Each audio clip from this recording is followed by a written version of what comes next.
The arrow took Levi Turner's hat clean off his head, and that was the moment he understood he was going to die on this mountain unless the orc woman beside him did something about it. Down!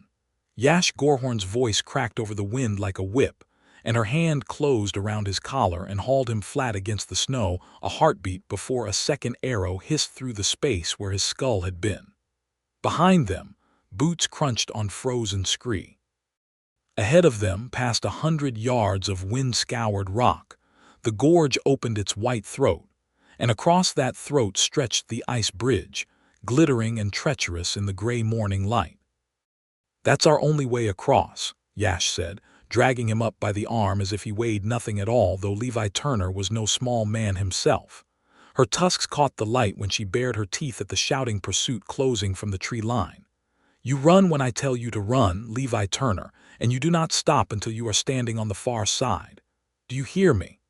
"I hear you," he said, though his lungs were already burning and his boots skidded on ice-slicked stone. She looked at him then, just for a moment, with those amber eyes that had undone him 3 months ago in a dusty trading post yard, and something passed between them that was not fear at all, but a fierce and terrible tenderness that had no business existing between a human lighthouse keeper and an orc warrior with a warband howling for her blood. "Then run," she said. That was how it happened. But to understand why an orc woman was about to crack an ice bridge behind them and burn the only road back to safety, you would have to go back 3 months, to a dusty trading post on the high plains, and a man who kept a light burning for ships he would never meet. Levi Turner had tended the lamp at Scarrowhead for 6 years, ever since his uncle's knees gave out and the old man handed him the keys and the logbook, and told him the sea did not care whether a man was lonely, only whether the light was lit. The headland where the lighthouse stood was a knuckle of black rock jutting into a gray and furious ocean, battered by storms that came in off the water with the fury of something personal. Levi lived alone up there with the gulls and the wind and the great turning lamp, and twice each season he made the long trip down the mountain road to Wayfarer's Notch, the trading post that squatted at the edge of the high plains where the wagon trails from the coast met the caravan roads from the interior. He liked the trip, if he was honest with himself, more than he liked returning. Not because he did not love the light, he did. In the quiet, dutiful way a man loves a thing that has shaped the whole of his life, but because 6 months of solitude between visits left a man hungry for voices that were not the wind's. That particular spring morning, he had driven his wagon down from the pass with 2 empty oil casks and a list of provisions as long as his arm, and he had not gone a mile past the last bend before the bandits came out of the rocks. There were 5 of them, ragged men with crossbows and worse manners, and they had clearly done this before, because they took the road at the narrowest point where his wagon could neither turn nor run. Levi had a hunting knife and a belief, mostly untested, that he was braver than he felt. He climbed down from the wagon seat with his hands raised and his heart hammering, trying to remember every foolish thing his uncle had ever told him about talking men out of violence, when the world exploded into motion behind him. She came off the rocks above the road like something poured rather than jumped, and she hit the ground with a sound that made the horses scream and rear. She was enormous, not clumsy large, but powerfully, beautifully built, corded muscle sheathed in fitted leather armor the color of old rust, a laced bodice of hardened hide that cinched tight over a broad chest and narrow waist, vambraces strapped to forearms thick as fence posts, and a war axe in each hand that she used like a woman swatting flies. Her black hair was bound back in a single thick braid, and her skin was a deep mossy green, scarred in places, gleaming with sweat despite the cold. She moved through the bandits the way a scythe moves through wheat, and within the space of 10 breaths, 3 of them were on the ground and the other 2 were running for the tree line as if the mountain itself had come alive to hunt them. Levi stood frozen by his wagon wheel, knife still raised uselessly, staring. She turned to him, breathing hard, an axe resting easy against her shoulder, and studied him with open curiosity, as if he were a strange bird that had wandered too far from its flock. "You are going to want to put that knife away before you hurt yourself with it," she said. Her voice was low and rough and, to his great surprise, faintly amused. "I thank you," Levi managed. "That was thank you. You are the lighthouse man," she said. "It was not a question. I have seen your light from the ridge road. It is a good light, steady." She looked him over again, and something in her gaze made the back of his neck go hot despite the cold wind. "You should not travel this road alone. There are worse things on it than 5 hungry men with crossbows." "I usually don't have a choice," he said. "It's a long way, and I only make the trip twice a season." "Then twice a season, you will need someone to watch your back," she said, and slung her axes into the loops at her hips as easily as another woman might sheath a sewing needle. "I am going to Wayfarer's Notch. I will walk with you if you do not object to the company." Levi thought dimly that he had never objected to anything less in his life. "I'm Levi Turner," he said, because it seemed important that she know his name, given that she had just saved it from being carved off with a crossbow bolt. "Yash Gorehorn," she said, and something about the way she said it, steady, unhurried, like she was laying down a marker, told him this was a name that mattered to her, and that she did not give it lightly. They walked the rest of the road together, and Levi found himself talking more in that hour than he had in the past 6 months combined, telling her about the lamp mechanism and the storms and the strange loneliness of a life measured out by the turning of a great lens. And Yash listened in a way that made him feel, for the first time in longer than he wanted to admit, that someone was actually hearing him. Wayfarer's Notch was not much to look at: a scatter of timber buildings, a stockade fence gone gray with weather, corrals for the mules and horses, a trading hall where wagon masters haggled over furs and grain, and a saloon that smelled permanently of spilled ale and pipe smoke. It sat at the crossing of 2 roads and existed for one purpose: to be the last stop before the mountains swallowed travelers whole, and the first stop for those lucky enough to come back out the other side. It was also, Levi knew, a place with an uneasy peace between men and orcs. There had been a war once, 2 generations back, and the scars of it were still fresh enough that most folks at the Notch eyed any orc who came through with a hand near their belt knife. There was a treaty. The Notch allowed unclanned orcs to trade and labor there under the marshal's watch, so long as no blood was spilled inside the stockade. But a treaty was paper, and paper did not erase the memory of burned homesteads. Levi saw the way the wagon master's eyes followed Yash the moment they walked through the gate. He saw Corbin Rusk, a broad-shouldered freight master with a permanent scowl, spit into the dust near her boots and mutter something about green-skinned savages loud enough to be heard. Yash did not react. She had clearly heard worse many times in many places. But Levi felt something in his chest go tight and hot, and before he quite knew what he was doing, he had stepped between her and Corbin Rusk's glare. "She just saved my life on the road," Levi said, louder than he meant to, his voice shaking slightly with an anger he did not often feel.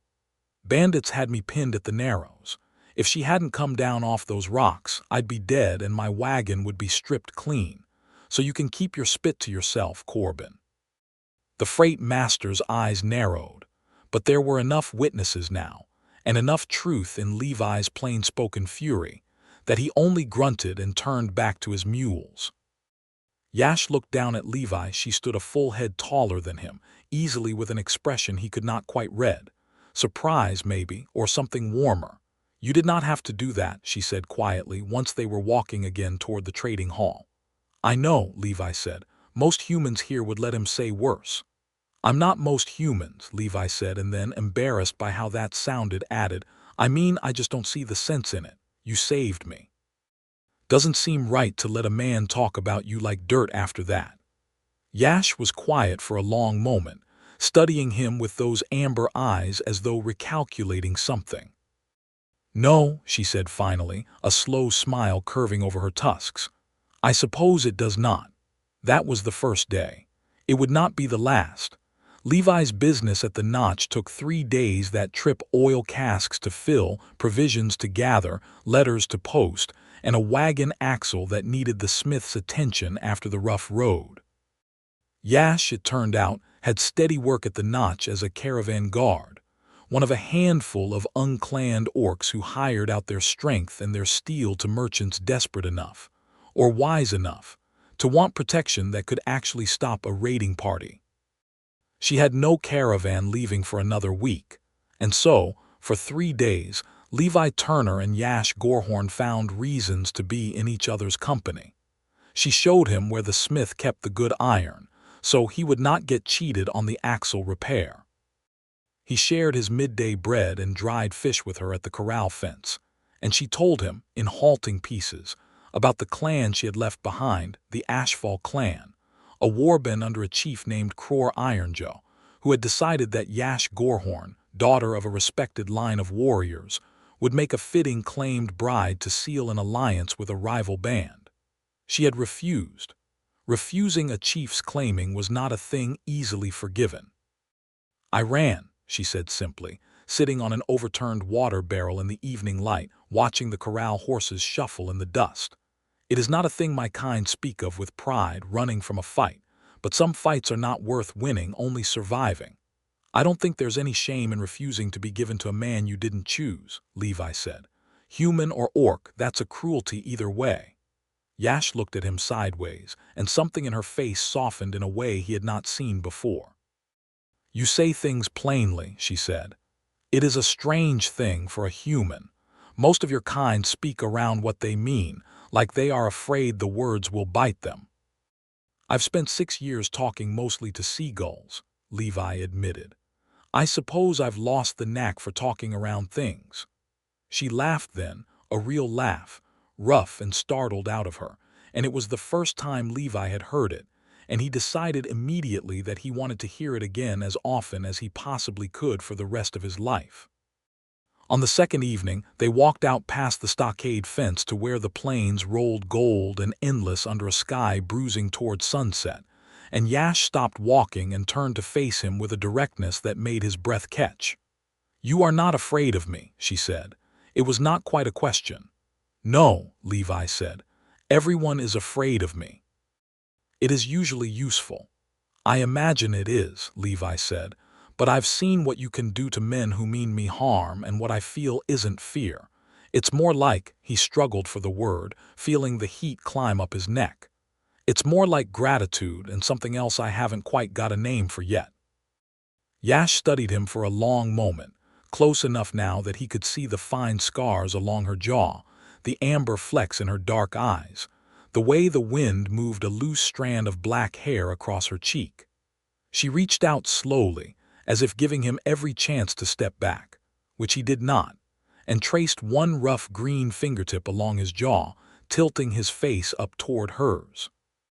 "I have never met a man who looked at me the way you look at me," she murmured. "Like I am not a weapon to be afraid of or a curiosity to be gawked at, but simply a woman." "You are simply a woman," Levi said, though his voice came out unsteady. "The most remarkable one I've ever met, but a woman all the same." "Careful, lighthouse man," she said, low and warm, her mouth curving. "I have been called many things. Remarkable is not one I have heard before. I find I like the sound of it coming from you." And then she kissed him. She was the one who closed the distance, the one who decided, because Yash Gorehorn had never in her life waited for someone else to make a choice for her. And it was nothing like the careful, tentative thing Levi had half imagined in the secret hours he had not admitted to himself. It was hungry and certain, her hand fisting gently in his shirt to pull him closer, and Levi's whole world narrowed down to the taste of her and the solid warmth of her against him. And when she finally pulled back, both of them breathing hard, she looked almost as startled by the force of it as he felt. "Well," she said, a little roughly. "That settles a question I have been asking myself for 2 days." "What question was that?" Levi managed. "Whether I was imagining the way you looked at me," she said, "or whether it was real." "It was real," Levi said. "I promise you it was real." He left the notch 3 days later with his casks full and his heart entirely, hopelessly rearranged, and the whole long climb back up to Scarrow Head, he found himself grinning at the gulls like a fool.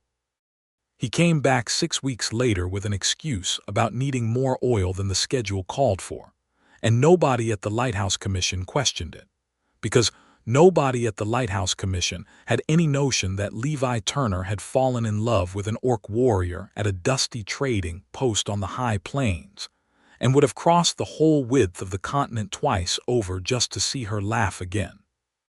Yash was waiting for him at the gate before his wagon had even finished rattling to a stop, and the way she looked at him like the sight of him was the answer to some question she had not known she was asking, told him everything he needed to know about whether 6 weeks apart had changed anything between them. It had not. If anything, it had made things worse in the best possible way.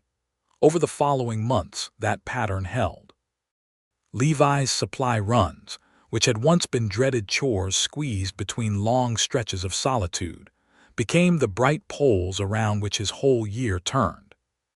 He found reasons to make the trip more often than the Lighthouse Commission strictly required, trading favors with the assistant keeper who covered for him, a retired sailor named Absalom Price, who had long ago given up asking questions so long as the light stayed lit.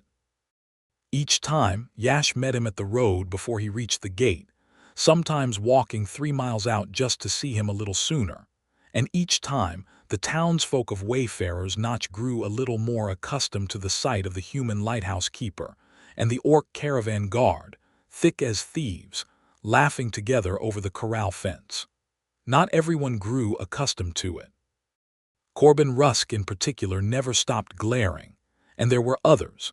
A preacher's wife who crossed herself when Yash passed, a young hand who once made a crude joke about orc lovers within earshot until Yash turned and looked at him with such flat, terrible patience that he apologized before she had said a single word, but Levi found, more and more, that he simply did not care what small, frightened people thought. He had a woman who could break a man's arm without breaking stride, who had faced down 5 armed bandits without flinching, and who chose, again and again, of all the men she might have chosen, of all the safer and simpler paths available to a warrior of her strength, to spend her evenings sitting on a water barrel with a lighthouse keeper, listening to him talk about lens mechanisms and storm patterns as if it were the most fascinating subject in the world. "You could have anyone," he told her once, on a night when the stars were thick and close over the plains, and her head rested against his shoulder. "Any man in this world would count himself lucky. Any woman too, if that's what you wanted. Why me?" Yash was quiet for a moment, tracing idle patterns on the back of his hand with one green finger. "Because you see me," she said finally. "Not the axe, not the tusks, not the war stories other men want to hear so they can feel brave standing next to me. You see Yash. And you are not afraid of her, and you do not want to change her, and you do not flinch when she is fierce." She looked up at him, her eyes bright in the starlight. "I have been strong my whole life, Levi Turner, because I had to be. With you, I do not have to be anything but what I already am. That is a rarer gift than you know." "Then I suppose I'm the lucky one," Levi said, "because I get all of that fierce, remarkable woman, and I don't have to be anyone but the man who fills oil casks and talks to seagulls." "You are more than that," Yash said fiercely, sitting up to look at him properly. "Do not ever say that like it is a small thing. You stood between me and a man who wanted to spit on me, on the very first day we met, with nothing but a hunting knife in your own 2 hands. That is not a small man. That is a brave one." He kissed her then, slow and warm, and thought that he had never in his life felt so entirely, thoroughly chosen. It was on his 9th trip to the Notch, nearly a year after that first bandit ambush on the road, that everything changed. He noticed it first in the mood of the town, a tightness in the air, wagon masters speaking in low voices, the marshal's men doubled at the gate. He found Yash near the corral, but she was not smiling when she saw him. Her face was drawn tight, her jaw set in a hard line he had never seen on her before. "What's happened?" he asked, before she had even reached him. "Crore Ironjaw's riders were spotted 2 days ago at the North Ridge," she said without preamble. "Scouts for the Ashfall Warband. They have found where I have been hiding." Levi's stomach dropped. "What does that mean?" It means Kror has not forgotten his claim on me, Yash said. A chief does not forgive a woman who refuses him in front of his own warband. It has been a year. I hoped. She stopped, shook her head. I hoped wrong. 2 days later, the message came. It arrived nailed to the trading post gate before dawn, driven through the wood with a bone-handled knife that made the guard who found it go pale and run for the marshal. Word spread through the notch like grass fire, and by the time Levi heard of it and pushed through the gathering crowd, half the town had already seen it. The message was crude, scratched in charcoal on stretched hide. Kror Ironjaw claims what is his. Send the woman Yash Gorehorn to the Frostgap Ice Bridge by moonrise in 2 days, or the human they hold dies slow, and the road burns after. Levi's blood went to ice water before his mind had even finished reading the words a second time. They hold a human, Yash said, her voice gone flat and dangerous. Who? Wait. The marshal, a weathered man named Ostwin Hale, pushed forward, his face gray. It's the lighthouse keeper, ambushed on the low road yesterday evening not 2 miles from here. His wagon was found overturned. No sign of him but tracks leading north. The world tilted sideways under Levi's feet, and it took him a full 3 seconds to understand with a jolt like falling that the marshal was talking about him, except he was standing right there. I'm right here, Levi said, stepping forward. I wasn't ambushed, I only just arrived. The marshal's confused frown deepened, and then understanding dawned on his face in a way that made Levi's skin crawl. There's a second lighthouse keeper on this road, the marshal said slowly. Absalom Price. The assistant. He was bringing extra oil casks down on his own errand, said he wanted to surprise you. Since you'd been making so many trips lately, he figured something must be keeping you here. He looked at Yash, then at Levi, and something like pity crossed his weathered face. They must have taken him for you, or it did not matter to them which lighthouse man they caught, so long as it was one who would draw you both out. Levi felt sick. Absalom kind, gruff old Absalom, who had covered his duties without complaint for a year so that Levi could ride down and see the woman he loved, was in the hands of Kror Ironjaw's warband because of him. Because of this. Because Levi Turner had fallen in love with an orc warrior and had not thought, not once, that his own happiness might paint a target on an innocent man's back. This is my doing, he said hoarsely. No. Yash's hand closed hard around his arm, turning him to face her. Her eyes blazed. This is Kror's doing. He is the one who took an innocent man to force my hand. Do not put his sins on your shoulders, Levi Turner. They want you, Levi said. That's the trade, you for him. Yes, Yash said, and something in her voice had gone very quiet, very still. That is exactly the trade. You can't. Levi, you cannot go back to that man, Levi said, his voice cracking now, fear and fury tangled together so tightly he could not tell which was which. You ran from him for a reason. If you go to that bridge, he will not let you leave again. You know that better than anyone alive. And if I do not go, Yash said, low and fierce, an innocent man dies slow because of me. Because of this, she gestured between them at the space where their 2 lives had tangled together over the past year. I will not let that happen. I will not let a good man pay for the fact that I dared to love where I was not permitted to love. Then I'll go with you, Levi said. We'll find another way. We won't just hand you over like a sack of grain. Levi, I mean it, Yash. He caught both her hands in his, holding tight, refusing to let the tremor in his own voice weaken his resolve. I did not stand between you and Corbin Rusk spit a year ago just to stand aside now while a warlord drags you back into a claiming you already refused once with your whole heart. We go together. We think of something. But I am not letting you walk into that alone, and I am certainly not letting you go to him without a fight. For a long moment, Yash simply looked at him, and something in her face, the fierce warrior mask cracking just slightly to show the frightened, furious woman beneath it, nearly broke his heart clean in two.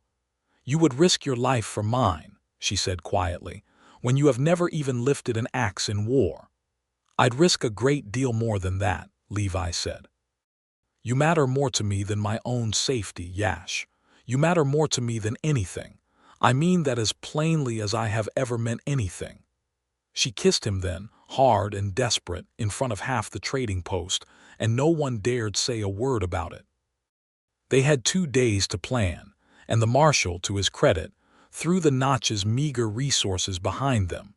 Not openly, since the treaty forbade the post from waging war on Cror's behalf, but quietly, in the way a town does when it has grown fond of 2 people despite itself. Old Pell, the supply trader who had sold Levi oil and hardtack for 6 years, pressed a coil of good rope, and a set of climbing spikes into his hands without a word of payment asked. The smith sharpened Yash's axes without being told to. Even Corbin Rusk, gruff and grudging, muttered something about the North Trail being faster this time of year before stalking off before anyone could thank him. The plan, such as it was, hinged on the Frost Gap. The Frost Gap was a gorge 2 days' ride into the mountains, where the meltwaters of a high glacier had carved a chasm 300 feet deep and 40 feet wide, its walls sheer black rock slicked with permanent ice.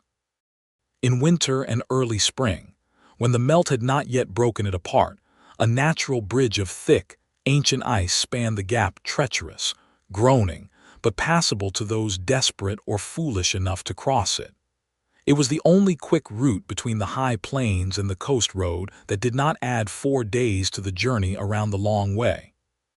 Cror Ironjaw had chosen it, Yash said, because it was remote enough that no marshal's patrol would interfere, and because a warband that controlled the bridge controlled the only fast road in or out.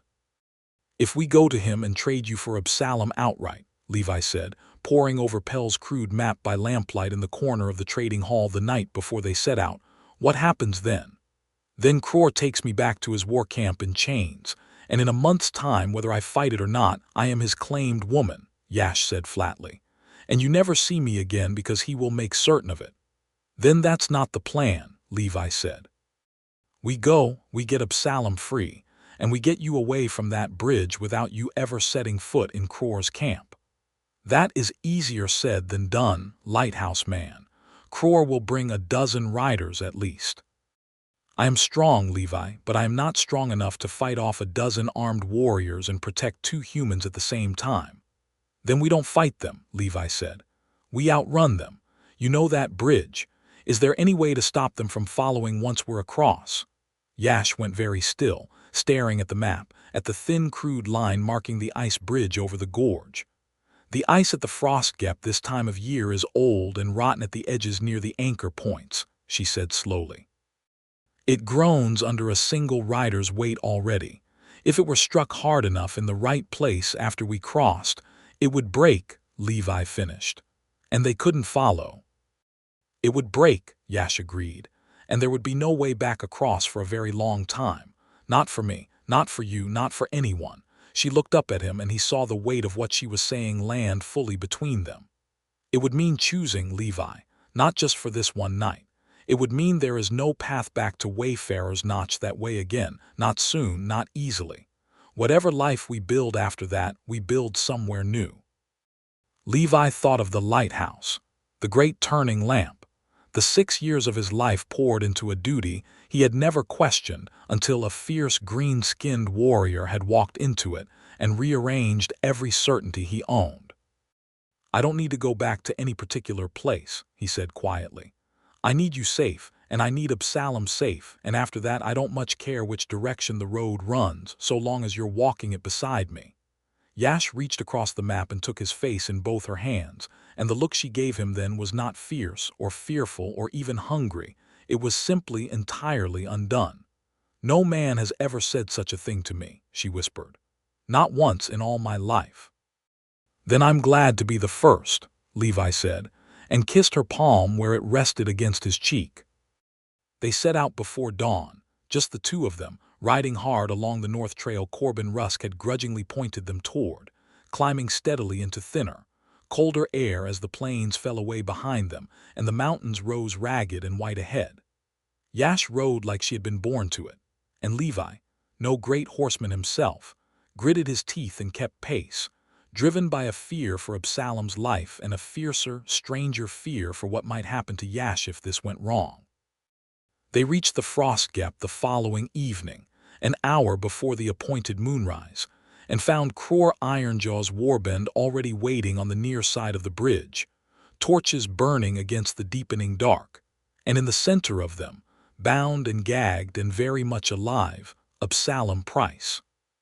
Cror Ironjaw was everything Yash had described and worse. A mountain of an orc, scarred across one eye, wearing a chief's beaten iron crown over a mane of gray-streaked black hair, and when his gaze landed on Yash, something proprietary and cruel moved across his face that made Levi's hands curl into fists at his sides. "You came," Cror rumbled in the common tongue, clearly for Levi's benefit as much as for the show of it. "Wise, I had begun to think the human's life meant little to you, Yash Gorehorn, running as far as you did." "Release him," Yash said, her voice iron-hard, "and we will discuss terms." "There are no terms," Cror said. "There is only the claiming and there is the road. You know this. You have always known this." His eye slid to Levi, contemptuous. "This is the human you ran to, a lantern tender. You disgrace your line further with every season you spend among them." "He is worth 10 of you," Yash said without hesitation, and Levi felt something in his chest swell despite the terror crawling up his spine. "Release the man you hold, Cror. That was the trade. I am here." "You are here," Cror agreed.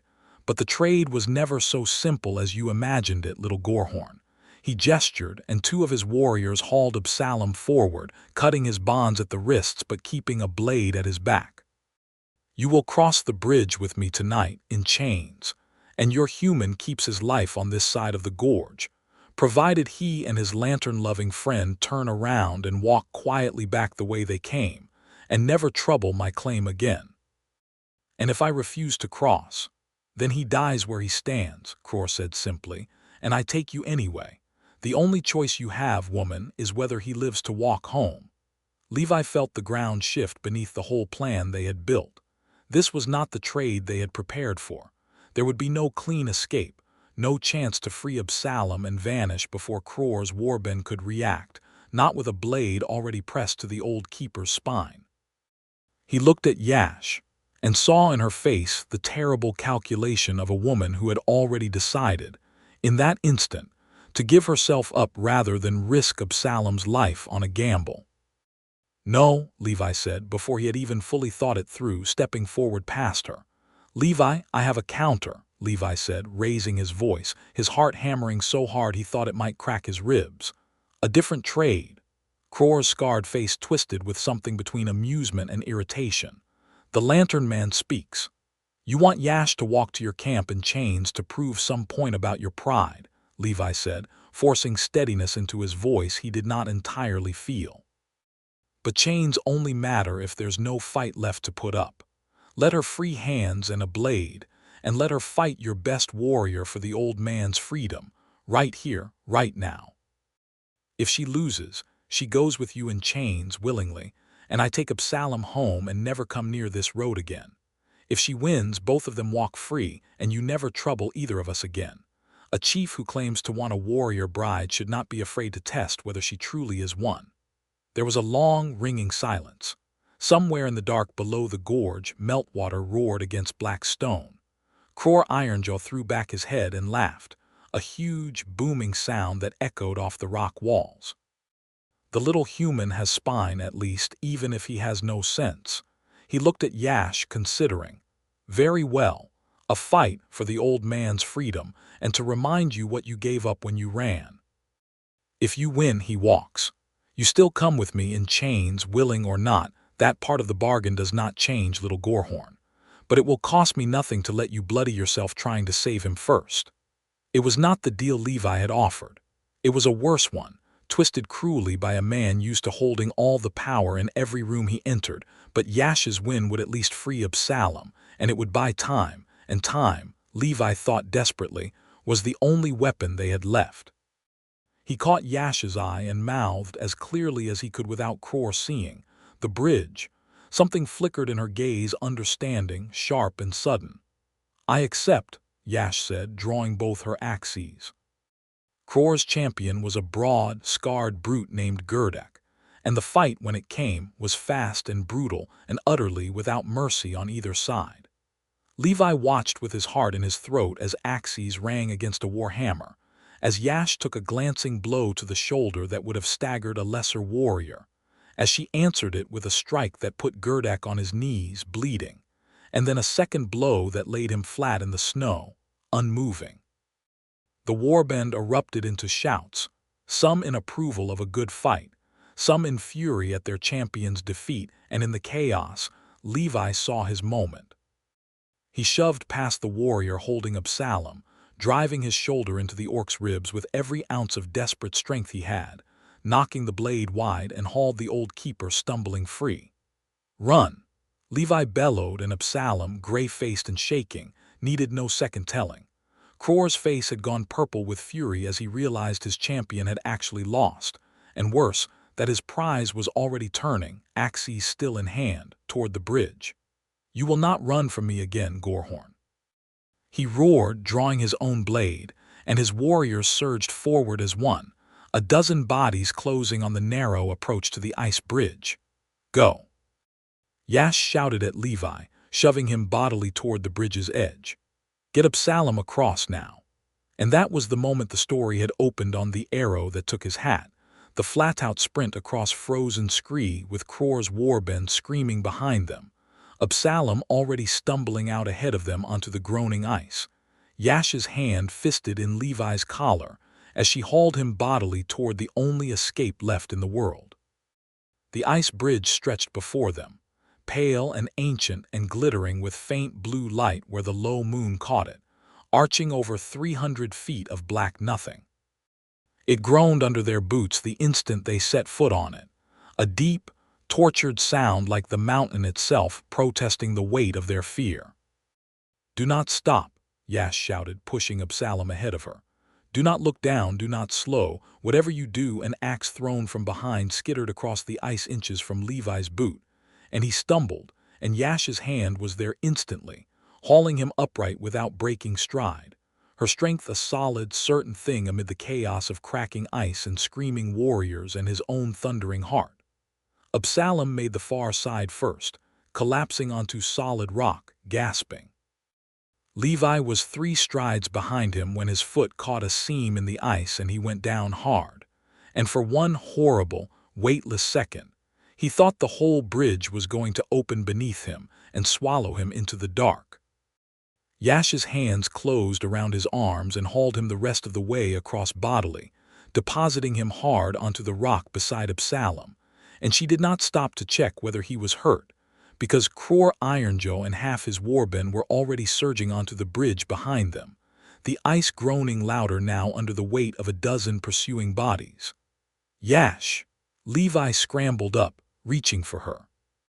"Get back," she said, and there was something in her voice, not fear, but a terrible, focused clarity that made him obey without question, dragging Absalom with him further onto solid ground. Yash Gorehorn turned to face the bridge she had just crossed, raised both her axes over her head, and brought them down together, with every ounce of strength in her powerful frame, onto the ancient, rotten anchor point of ice where the bridge met the near-side rock. The sound that followed was like the mountain itself screaming. A crack split through the ice in a jagged white line, racing outward faster than a man could run, and Cror Ironjaw, halfway across the bridge with 3 of his warriors just behind him, froze in place as the ground beneath his own boots began to shear away in great glittering slabs. "No!" Cror bellowed, but there was nothing left to be done. The bridge buckled, groaned, and gave way in an avalanche of falling ice, plunging in slow, thundering pieces into the black gorge below, taking 2 of the pursuing warriors with it, screaming into the dark. Cror himself threw himself backward at the last possible instant, scrambling to the safety of the far bank along with the rest of his warband, cursing in a language Levi did not understand, but whose fury needed no translation. Silence fell, broken only by the distant roar of meltwater far below, and the ragged gasping of 3 people who had, against every reasonable expectation, survived. Across the gaping black chasm, a chasm now 40 feet wider than it had been minutes before, with no bridge, no rope, No crossing of any kind remaining. Cror Ironjaw stood at the torn edge of the far bank, his face a mask of impotent rage, glaring at the woman who had just severed, with 2 strokes of her axes, every claim he had ever thought he held over her. "You have doomed yourself, Gorehorn," he roared across the gorge. "There is no clan that will take you now. No home, no. I do not need a clan, Cror Ironjaw," Yash called back, her voice ringing clear and unafraid across the widening dark. "I have already found where I belong." She turned away from him then, deliberately, dismissively, and did not look back again. And Levi understood, watching her walk toward him with her axes still in her hands and ice melt dripping from her braid, that whatever else this moment had cost her, she did not regret a single stroke of it. "Yash," Levi breathed, reaching for her the instant she was close enough, and she came into his arms like she had been waiting her whole life for someone to simply hold her without asking for anything else in return. "You're bleeding. Your shoulder. It is nothing," she said, though he could feel her shaking, now that the fight had drained out of her and left only the aftermath. "Gerdek's hammer caught me. It will heal." "That was the bravest thing I have ever seen," Absalom said hoarsely, still sitting where he'd collapsed, staring at the roiling black gap where the bridge had been. "The bravest and the most reckless thing I have ever seen in 60 years of living, but by God, I have never been so glad to be a coward who ran when he was told."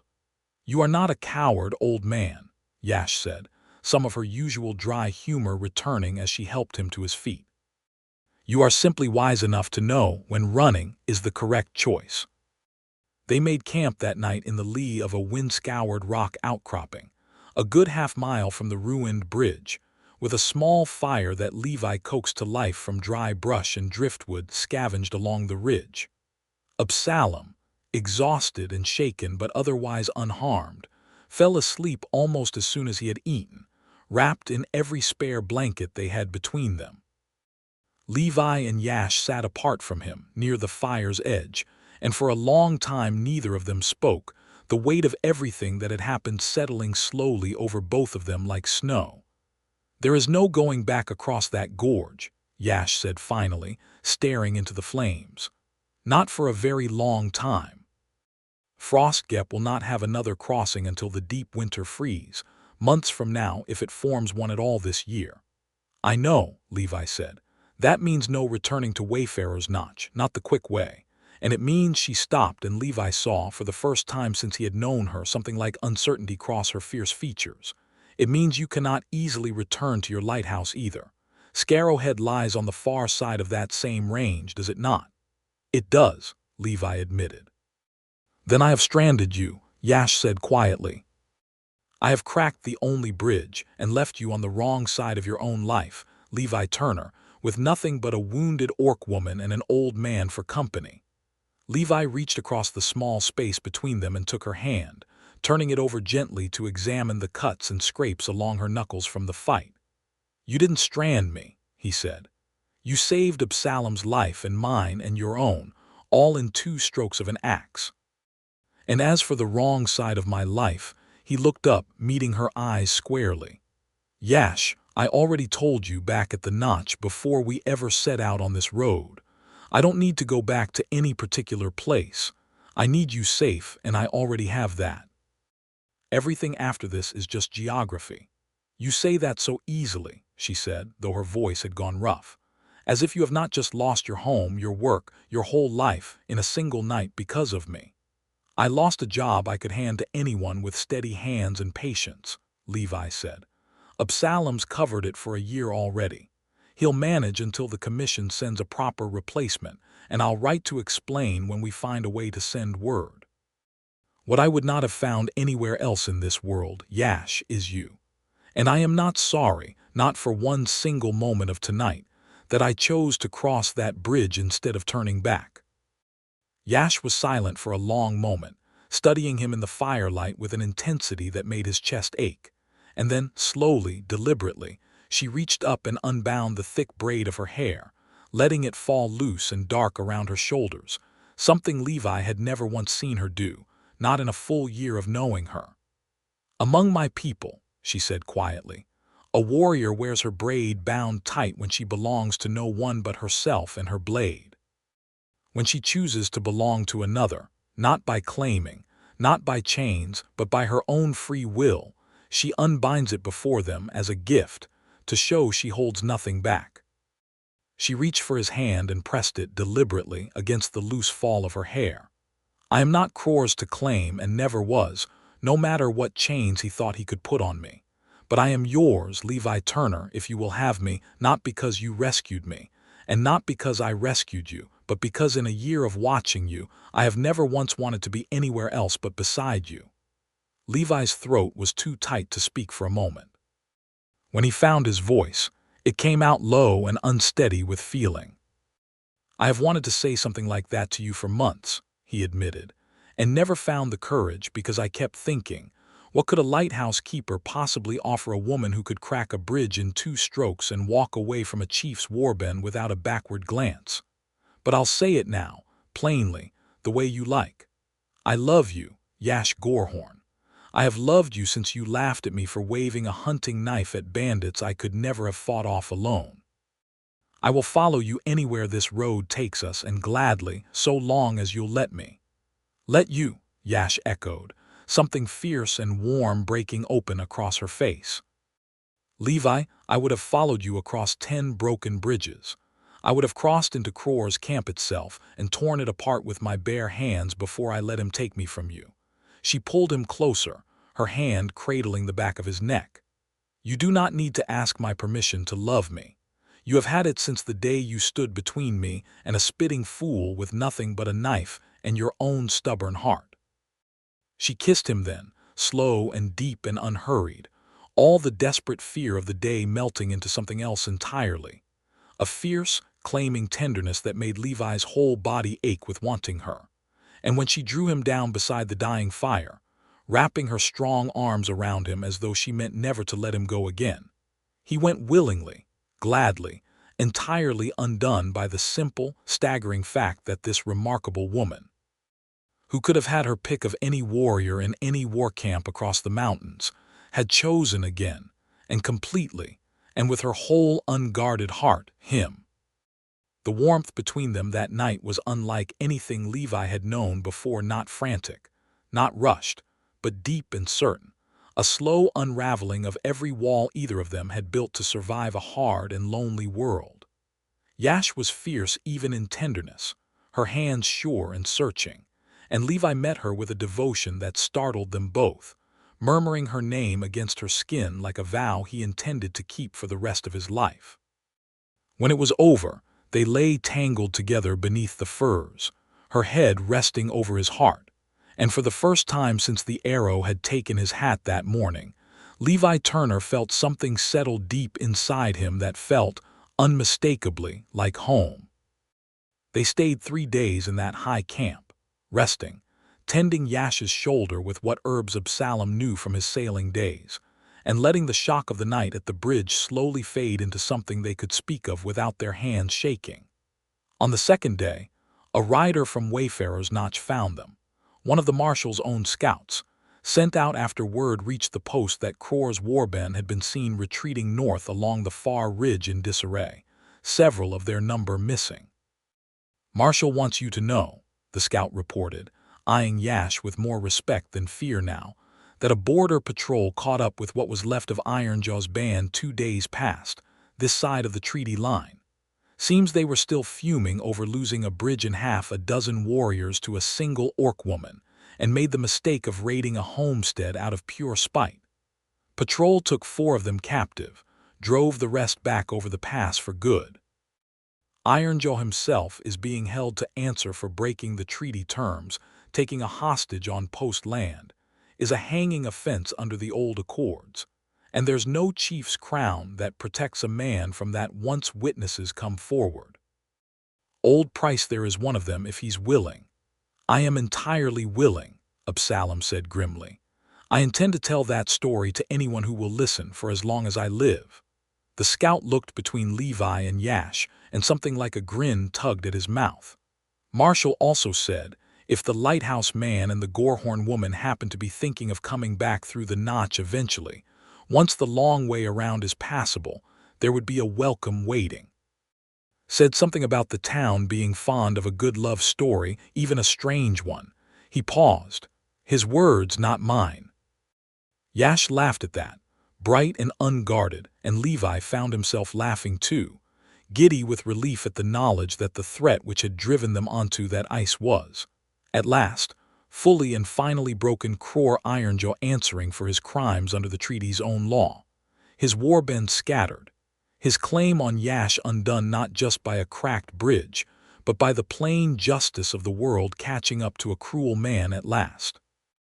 There would be no going back the short way, not for months, not until the deep winter freeze rebuilt what Yash's axes had destroyed. But there was, Levi realized with a lightness he had not felt in years, no need to rush back at all. What will you do now? Absalom asked him quietly that evening, while Yash tended the fire a short distance away. Scarrowhead will need a keeper, Levi. The commission will send someone within the season if you don't return. Let them, Levi said, and found, to his own surprise, that he meant it without a trace of regret. I'll write to them once we reach a post that can carry a letter, and I'll recommend you for the post permanent if you'll have it.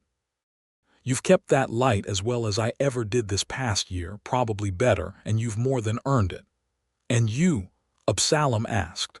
A lighthouse keeper without a lighthouse is a strange thing to be at your age. Levi looked over at Yash, firelight dancing gold across her green skin, her loose dark hair catching the wind, and felt something settle into place inside him with a certainty he had never once felt about the lamp, or the headland, or any duty he had inherited rather than chosen. I don't think I'll be strange for long, Levi said.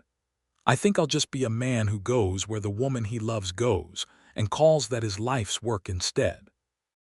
They took the long road around, in the end, a slower path that curved south along the foothills before climbing back toward the coast. Weeks of travel through country neither of them had seen before, and Levi found that he did not mind the delay at all. Every evening's camp was another chance to watch Yash Gorehorn laugh at his terrible jokes, to trade stories around a fire, to fall asleep with her arm thrown possessively over him, as though she meant to guard him even in her dreams. Absalom parted from them a fortnight in, at a coastal village with a post rider bound for Scarrowhead, carrying Levi's letter of resignation and his glowing recommendation, and a promise from both of them to visit once they were settled somewhere new. They did not go back to Wayfarer's Notch that season, though Yash swore, with a fierce grin, that they would return one day, if only to see Corbin Rusk's face when he learned that the orc woman he had once spat near had come back a free warrior with a lighthouse keeper devotedly at her side, and no chief, no clan, and no cracked bridge standing between them anymore. Instead, on a clear morning some weeks later, on a low rise overlooking a stretch of unfamiliar coastline where gulls wheeled over gentler waters than Scarrowhead had ever known, Yash reached into the pack at her saddle and drew out a length of braided leather cord, dyed a deep, rich green. Among my people, she said, turning it over in her rough hands, when a warrior chooses her mate freely, she binds a token to his wrist with her own hands before witnesses, so that all who see it know he is claimed and chosen and loved, not by chains but by his own worth. She looked up at him, something vulnerable and hopeful in her fierce eyes. There are no clan witnesses out here. Only gulls and the sea, and whatever god watches over lighthouse men who fall in love with orc warriors on dusty roads. That sounds like witness enough to me, Levi said, holding out his wrist, his throat tight with feeling. She bound the cord carefully, her fingers deft despite their strength, and when it was done she pressed a kiss to the inside of his wrist, just above the knot, in a gesture so tender it made his chest ache. There, she said, now the whole world may see it, Yash Gorehorn's chosen man. And what does the world see when they look at you? Levi asked, cupping her face in both his hands. They see, Yash said, leaning into his touch with a smile that held nothing back, a warrior who cracked a bridge, burned every road back to her old life, and found on the other side of that broken ice something worth every bit of what it cost her. She kissed him, slow and sure and utterly unafraid. They see a woman who chose, and who would choose the very same thing again, 100 times over, without a single moment's hesitation. They rode on together that morning, down toward the unfamiliar coast, and whatever new life waited for them there. Two travelers with no fixed home and no need of one, bound not by chains or clan law or any duty either of them had ever been assigned, but by a choice freely made on a cracked and broken bridge, high in the mountains, where turning back had ceased to be an option, and moving forward together had become the only road either of them wanted to walk again.